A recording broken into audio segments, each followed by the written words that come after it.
say for Jayson to have the kind of night he did, going downhill, being aggressive, getting the kind of looks he did at the rim, and just how did you see him use those? It just says he's a really great player that gets taken advantage of because he's been really good for a long time, underappreciated, and I thought he played a great game on both ends of the floor. Especially with what we're shooting at right now, can he benefit from going downhill more often? Is that kind of an approach when the shots aren't falling for him that can produce more consistent scoring for him? Yeah, I mean, I think there's a product of that is our spacing and our execution, which I thought we had good spacing discipline, and I thought he did a good job just taking the right shot. It doesn't matter what the numbers are. He just needs to work to take the right shot, and he did a great job of that tonight.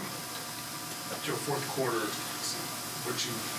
your execution in the fourth quarter, you found a way to kind of hold off. It seemed like when the Cavs were making their push, you guys found ways to just get to the rim.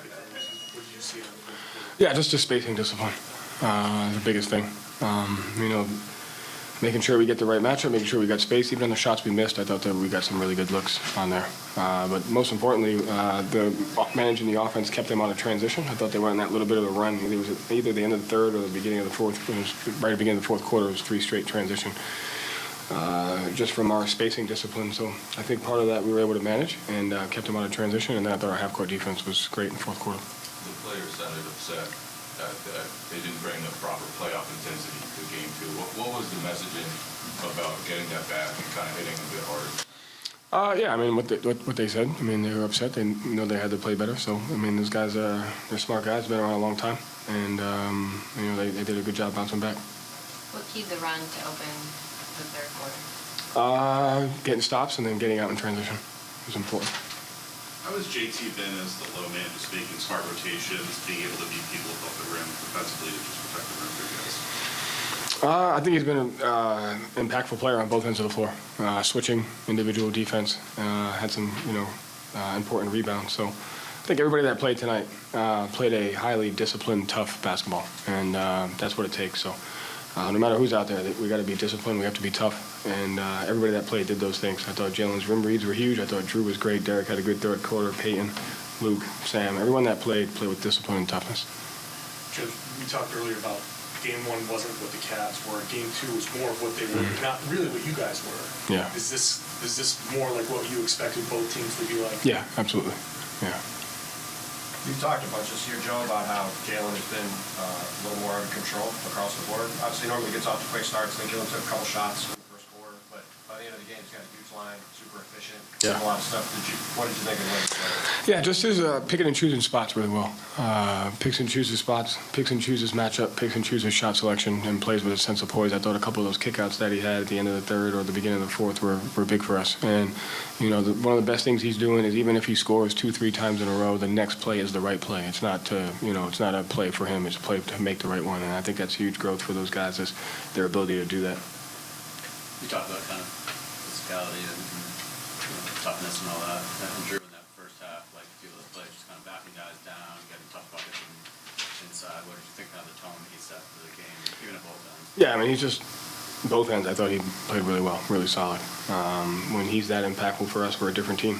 And when we have our guys, all of our guys impactful, we're a different team. And, like I said, everyone's a leader, and he set the tone tonight with his physicality and his defense. And really, he had physical drives that got some points in the paint for us, too.